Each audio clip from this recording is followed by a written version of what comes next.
Welcome to the We Are VIP podcast. Each week, your host, Casey Hasten, Director of Recruiting at VIP, will bring you valuable insights from thought leaders, introduce you to incredible companies, and bring you tips for landing your dream job from our team of executive recruiters at VIP. And now, Casey Hasten. Welcome to the We Are VIP podcast, a podcast devoted to adding value to your career or candidate search, brought to you by VIP. I'm your host, Casey Hasten. I'm an executive recruiter, director of recruiting with VIP, and your all-around hiring guru. And you know it is my absolute pleasure to bring you these shows with great guests each week. And today we're going to do something a little different. So I'd like to welcome Jeremy Hurewitz, creator of the Sell Like a Spy program. The Sell Like a Spy program incorporates tradecraft from the world of espionage into the world of sales. As founder of Challenger Hill Consulting, Jeremy leverages 2 decades of multi-disciplinary experience to support a variety of clients. He consults on business development, communications, and risk management. And we are so excited to have him here today. So thanks for joining us, Jeremy. Thank you for having me. This is so exciting. So tell everybody where you're from. I'm from New York originally. And so where do you live now? I live in Brooklyn. So why are you here in Dallas? I'm here in Dallas because of the rather wonderful president of CEO Trust, Teresa Boyce. She's been an advocate for what I'm doing with Sell Like a Spy. I've spoken to her organization several times, including just this morning to help some of the members on their engagements in developing board seats. Yeah, and shout out to Teresa Boyce for that, because it was so interesting. Actually, I met Teresa. I love to make connections because it's all a spider web, right? Right. Because one of my young executives from Success North Dallas used to work for her. Oh, wow. And she was like, really encourage him, mentoring him, and sent him off on his way to do something even greater, which he did. He just actually now just entered into the C-suite. Okay. At like 26 years old, No thanks kidding. to her. Wow. Yeah. And so she did very well to let that bird fly. But yeah, so I met her through him, and then she sent me this email one day, and she was just like, I've got this guy. He's amazing. And I was like, okay, let's do this. And that's how we met. And I've just been really curious about everything that you're doing. And you're speaking at an event tonight too, right? Yes, I am, yeah. Okay. Yeah. How many people do you think you'll be speaking to tonight? Tonight's going to be a small event. It's kind of like a wine dinner. I think there's going to be 24 people, maybe a little bit less. It's a very intimate dinner. Ooh, yeah. Those are the best kind. Yeah, it should be especially fun. when you get close to the speaker and Yeah. you can ask all kinds of questions. Absolutely. So tell me about you. Tell me about your journey to where you are today. Sure. Well, after college, I had a sense of wanderlust and wanted to go overseas. And I went to Europe with a backpack and a guitar and a one-way ticket. And I didn't come home for almost 10 years. Well, I came home, but I lived abroad for a decade, basically. I was based out of Prague and Shanghai, and those were incredible experiences. I got to see Prague. I'm dating myself here at the end of the 90s. It was a really special historic moment that won't be repeated again. The transition from a centrally planned economy to a market economy, and that makes it sound rather staid. It was a beautiful time of change, and I got to really experience that. And I was a freelance journalist, and I wrote about a wide variety of subjects, so you can just really imagine kind of digging in on such a wide range of things out there in the world. I also helped build and run a newspaper association called Project Syndicate, which I'm quite proud of. I spent 9 years working with them. So that was something that your listeners should go take a look at, Project Syndicate. And coming back to New York after that experience, I was figuring out where I would fit in with this, somewhat unique experience. And I found this world of corporate security where there are a lot of people. It's mostly populated by people with government backgrounds, but they value the contributions of journalists because some of us have had experience in some of these emerging markets where their clients are investing and want to know, so we can advise them there. We've experienced writing under deadline and writing well, and then also investigating things. So I found a real home in that world, and that's where I began to start learning some of the lessons that I teach in the Sell Like a Spy program. That is so amazing. And so when you founded Sell Like a Spy, you did that after watching these people that are in the espionage and stuff like that, how quickly they would build rapport with the people that they were trying to get information from. So and now you're using those techniques to assist your clients. So tell me about your experience when you started Sell Like a Spy. Yeah. Well, it was during COVID, and I like many people at that moment, sort of had been rethinking kind of their work life and what they wanted from it. And I realized, I've had great experiences working for companies and gathering really valuable experience. But this was a time in my life where I wanted to focus on some of the things that I've worked on and build my own business. So I founded my own consulting company, and I started really thinking about writing and working on this Sell Like a Spy program. And that's what I did. I built a website. I started finding, through good fortune, great people like Teresa who have helped me sort of believe in the idea. I now have a book agent, and we're pitching a book around to editors. And it's been incredibly rewarding to go around the country and kind of talk to people about communication strategies from the world of espionage. So how did you get close to the world of espionage? Was that just through your reporting? How did that happen? Yeah. Well, I like to say that when I was a young journalist, I think I experienced being worked over by spies a little bit. Because, no. Yeah, I was never anybody's agent, but I recall going to embassy functions in Prague when I lived there. And at that time, I was traveling so much, and I was talking with editors and senior political officials in a variety of locations. And I remember being at an embassy function and a diplomat sort of asking me a lot of questions. And he used the technique that we're all familiar with called flattery. But if you dig down deeper, spies use flattery to elicit information. Because in our culture, if you flatter somebody, they tend to be self-deprecating, and they start explaining the source of their success. So flattery is a great way to learn about somebody when you don't necessarily want to ask questions that are so on the nose. And these people were flattering me and buttering me up and asking all sorts of questions about people I've talked to. And I was a young guy and more than happy to be flattered and answer questions. So that was my first taste of it. But then working in court, and I wrote a lot about intelligence and all of that, but and I like to say that I was kind of competing for information with spies, maybe in some ways. But then working in corporate security and working so closely with intelligence officers, it was impossible to not be impressed with how intellectually omnivorous they are. Their ability to talk about such a wide range of subjects, their ability, as you noted, to build rapport very quickly. Mm-hmm. But what was so great also about the corporate security work was I was exposed to other elite government officials so for instance, the first firm I worked for specialized in kidnap for ransom negotiations. Oh. Yeah, which is a very niche industry, but it's a fascinating one I could ramble on about for a long time. And a lot of the people I learned from were former hostage negotiators with the FBI, who have an extraordinary skill set when it comes to things like mirroring, diffusing difficult encounters, what the FBI calls skills of social influence. So, it was FBI agents, it was military interrogators, special forces types. I learned from all these incredible public servants, and that's what I incorporate in the Sell Like a Spy program. So, and I want to talk about the principles of the Sell Like a Spy program here in just a minute, but I'm curious, you said something that kind of triggered something with me, because we all know, we're told this, well, hopefully some of us are taught this about the mirroring. That's a very basic one, right? Yeah. Do you think... I have a twist on it, but yeah. Okay, I want to hear your twist, because maybe it's going to answer this question. Yeah. Do you think it's overused? Do I think it's overused? So, we tell, people who are going to interview for jobs to mirror what the other person's doing. Yep. But everybody knows that you're doing that now, right? Not necessarily. I don't think it's overused. I think if what I tell people is practice mirroring in your everyday life, because if it's badly used, it can be easy to spot, and it can undermine what you're trying to do, because it can make the person feel like they're being copied or made fun of. And that's the opposite. Like if I was doing this, like you right now. Right, exactly. Well, I might not necessarily notice it, but if we're sitting across the table and you have your elbows on the table and you're leaning forward, mirroring that is not something you're going to turn around and say, what are you doing? Why do you have your elbows on the table? Right. But it's a much smarter move than sitting back and crossing your legs, because it will signal very powerfully to the brain this sense of empathy, this sense of this person is on the same page with me.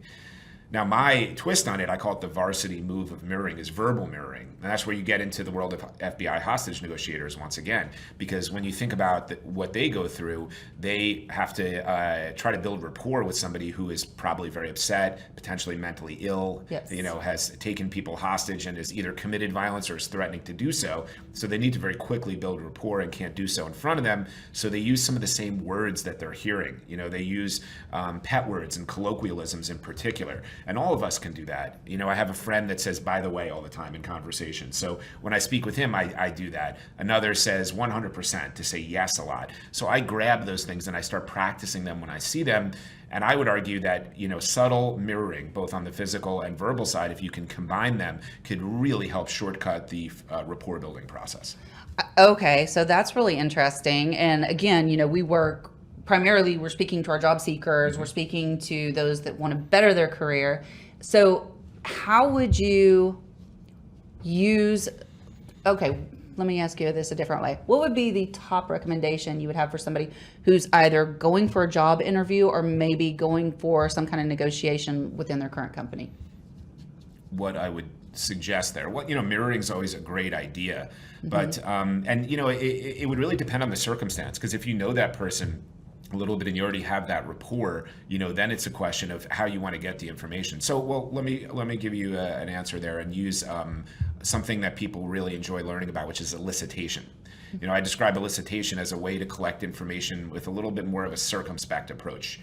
It's something that I have to tell, HR people, learning and development folks who are bringing me in. They're worried about me teaching their team the black arts and doing something illegal. And I have to tell them this is nothing illegal. This is basic things. We use elicitation all the time. So I give examples from, everyday life, from the spy world, from the sales world, to show people how elicitation works. And there are triggers. Like I said, flattery is a way to elicit information. So is a tendency to correct. So maybe a quick example. So let's say that I am throwing a surprise party for you. You have a big birthday coming up, right? It's going to be a lot of fun. All of your friends and I were plotting to throw you a party, and we want to have your favorite food on hand, right? Because we want it to be a great success, but we can't remember your favorite food. And some friends, I guess, right? But I have an idea. So I call you up and I say, Casey, there's a new Thai restaurant in my neighborhood, getting rave reviews. Are you free sometime for dinner next week? Didn't you tell me Thai is your favorite food? And you say, I'd love to get dinner next week. Thai sounds great, but I don't know where you got it. It was my favorite food. Pizza is my favorite food.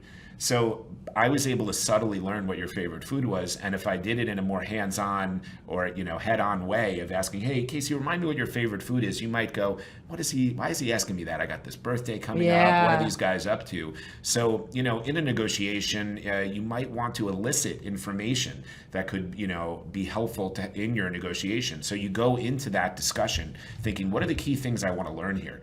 And where would I be best served in collecting that information? Do I want to ask it very directly, or is there a more circumspect way that I can get to that information? That just brought back a memory, just triggered a memory. Yeah. I have a friend who's so good at that, and she doesn't live here in Texas, and we've never actually met in person, but we're like the best of friends. And that COVID, who knows? But anyway, so for Christmas one year, I got a pair of UGG house shoes. Okay. And they were from her, and I was like, how did you know what size shoe I wore? And she goes, don't you remember this conversation we had like 4 months ago when we were just kind of talking about and comparing shoe sizes?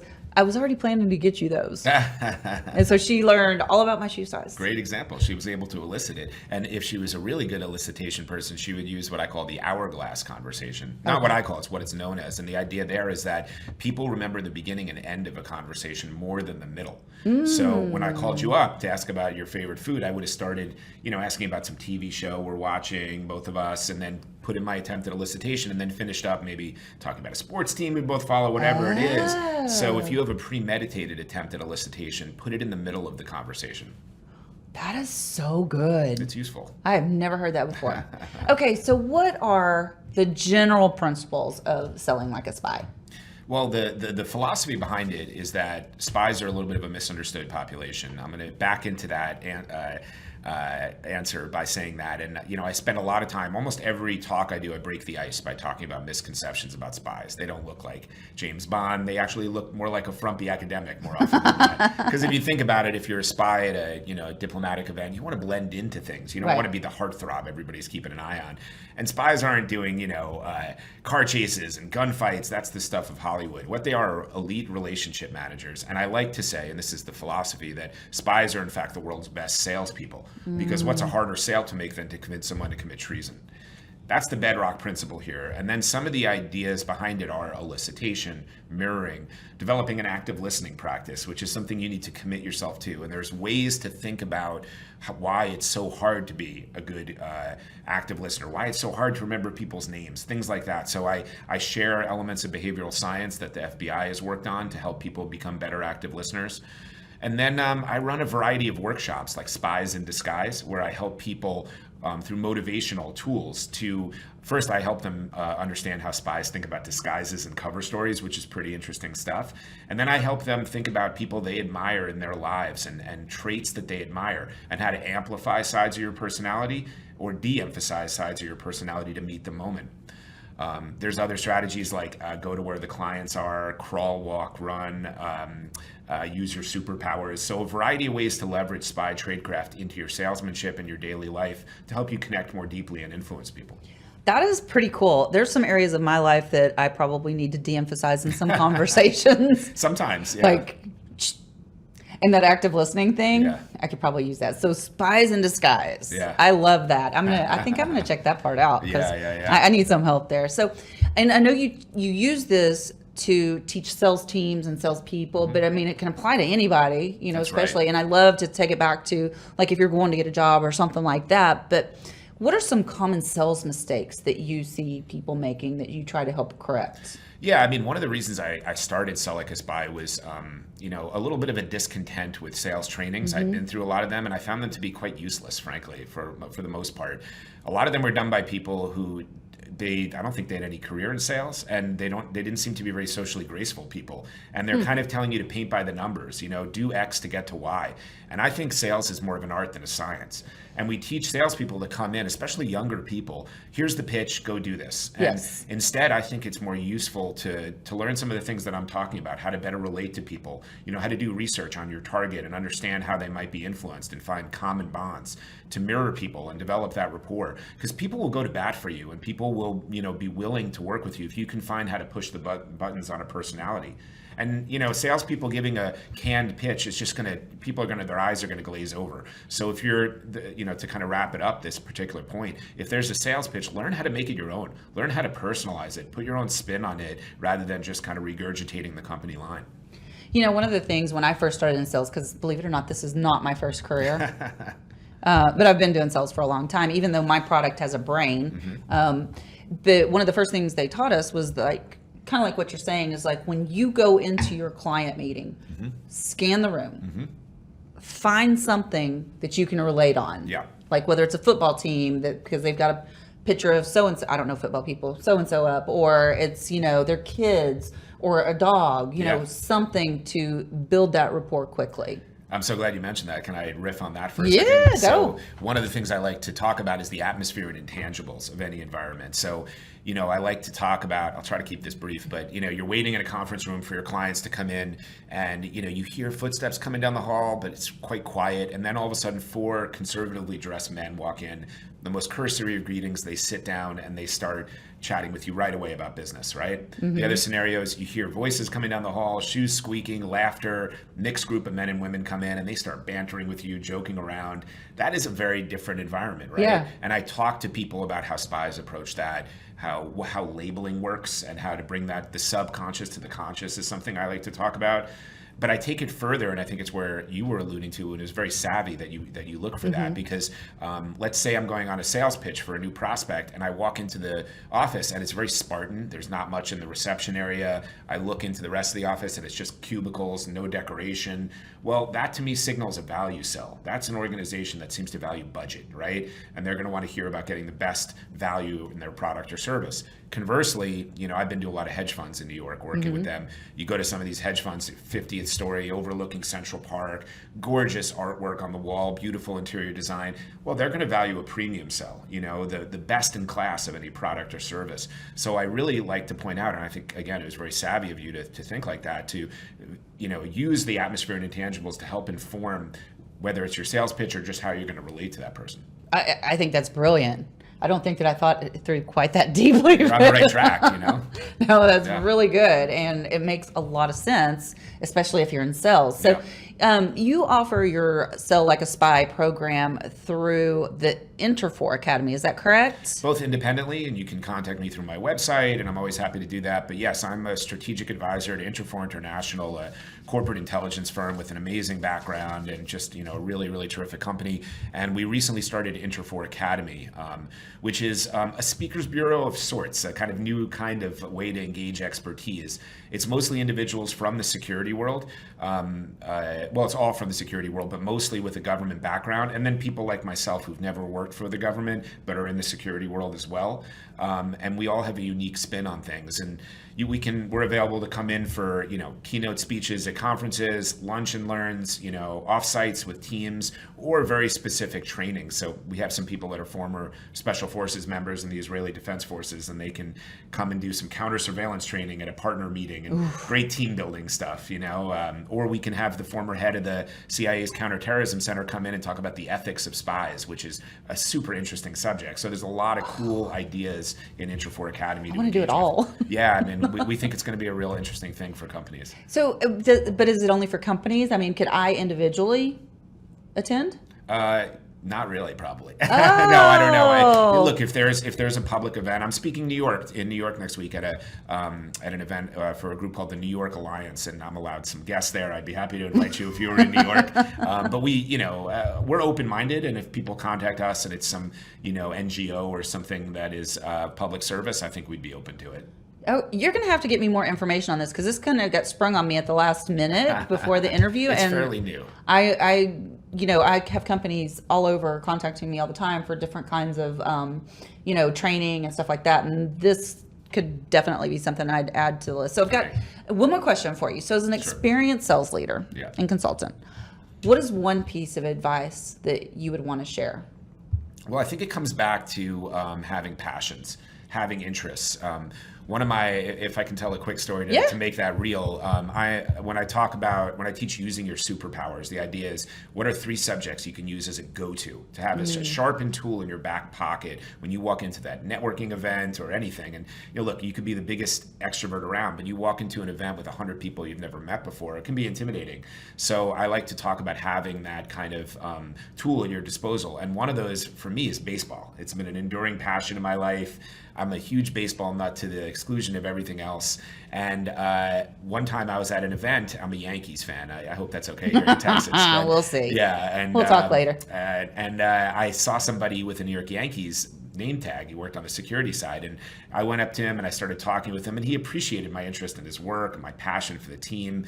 He ultimately had me at the stadium, gave me a tour. It was a really fantastic day. But really, the big part of it was that he said, look, Jeremy, we're looking to hire a security consultant to come in and speak to the team about some of the risks that they face. Players are from some challenging countries in Latin America. They've been the focus of kidnapping, extortion, blackmail, all sorts of things. So we had this incredible day where myself and a colleague briefed the New York Yankees in their spring training, and it was the professional highlight of my career. Somewhere my dad is smiling right now as he hears me describe that. But it also led to a revenue recurring, lucrative relationship with the world's most valuable sports franchise. And that was because I followed my passion and because I have this passion, right? So people sometimes over-index on their career and working their butt off, and they forget to be a human being, and they forget to have passions and interests. So embrace your hobbies and have passions. Be an interesting person. Be somebody that somebody wants to spend time with, and hidden doors are going to open up in your career should you have that.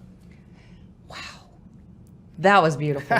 I agree with everything you just said. So, we could talk all day, I'm sure. Unfortunately, we're going to have to wrap up this podcast, but not before I ask you my VIP questions. Okay, let's do it. Okay. Are you ready? I'm ready. All right. If you were chosen to be one of the first colonists on Mars, what 3 things or people would you take with you? Yeah, well, the top of the list has to be my wife, because it would be lonely there on Mars, and she's the closest person to me and would help me pass the time. So that's an easy one. Secondly, would certainly be my guitar, because I'm a musician in my other life, one of the other kind of passions that open doors for me and helps me connect with people. And that would also help pass lonely nights in that, cold atmosphere of Mars. I would love to have the guitar. I wonder if the music would sound the same. I wonder too. That's intriguing. Sorry. Now I want to go there. And then I think I'd bring a journal, because I'm a pretty consistent journaler, and I think it would be really interesting to have a record of life on Mars and sharing my thoughts and marking them down. I'm a consistent journaler too. Great. Yes, we'll talk more about that. Okay. Okay, so what is one thing you do each morning to set your day up for success? Yeah, well, I set my intentions down. I note them down, and I set kind of goals that I want to knock off for the day. And I bucket them into different areas of my work, because there's a few areas. There's the work I do with Inter4, there's my public speaking and work with Sell Like a Spy. There's sometimes overlap, as we're discussing. And then there's personal goals that I have during the day. And I value being able to look at those intentions and cross off things when I've gotten them done. It makes me feel a sense of accomplishment, and it helps me organize my day. We are so much alike. This is ridiculous. Okay, final VIP question. Okay. If your life's work was being summarized in a news article, what would the headline be? Yeah, I'm going to struggle with this one. It's a little bit hard because I've had this multi-disciplinary life. So I think it would have to be something that would reflect that, because the best days in my life when I've been most proud of what I've done, I've written a story in a good publication about China and maybe closed a big deal and then played a show that night in new music.